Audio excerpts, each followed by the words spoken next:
Americans have mixed reactions to President Biden's approach to international conflicts, especially the war between Israel and Hamas.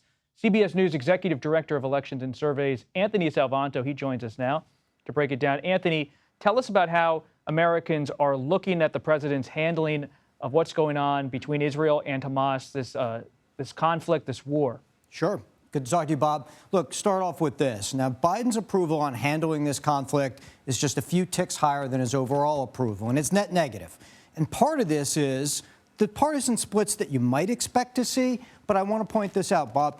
It's a little bit less partisan than you might otherwise expect because you've got a third of Democrats who disapprove of how Biden's handling this. And Republicans, okay, this is not high at 28% approval, but it is higher than the way they approve of him overall or on a lot of other issues. Why is that? Well, you used the word in the intro, mixed. And there's a bit of a mix on what exactly people want Joe Biden to do. I think it's really interesting to set that up in anticipation of his talk tonight. There's 44% who say, okay, he's providing the right amount of support to Israel.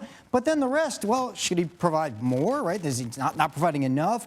And a quarter who say he's providing too much. So which direction does that go? When you follow up with people and say, okay, if he's not providing enough, what should he do? They want him to criticize Hamas more, but then another half don't really have a firm answer. They say they just don't like his approach, and I think that it reflects a lot of the uncertainty in the situation, Bob. Anthony, what did Americans tell CBS News polling about whether the United States should send weapons to Israel or not?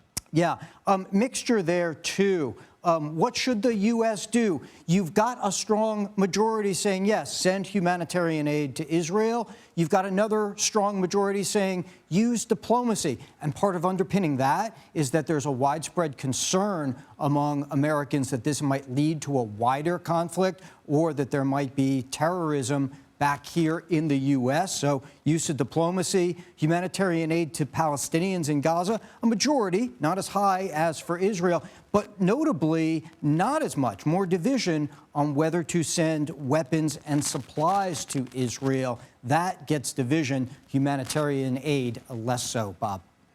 And quickly, in just about 30 seconds here, Anthony, what really stands out? What's your big takeaway? The uncertainty that comes among Americans on what happens next. These big numbers, concern about a wider war, they underpin a lot of that mixture that you see in the rest of the opinions, Bob. Anthony Salvanto, thank you so much. Appreciate it.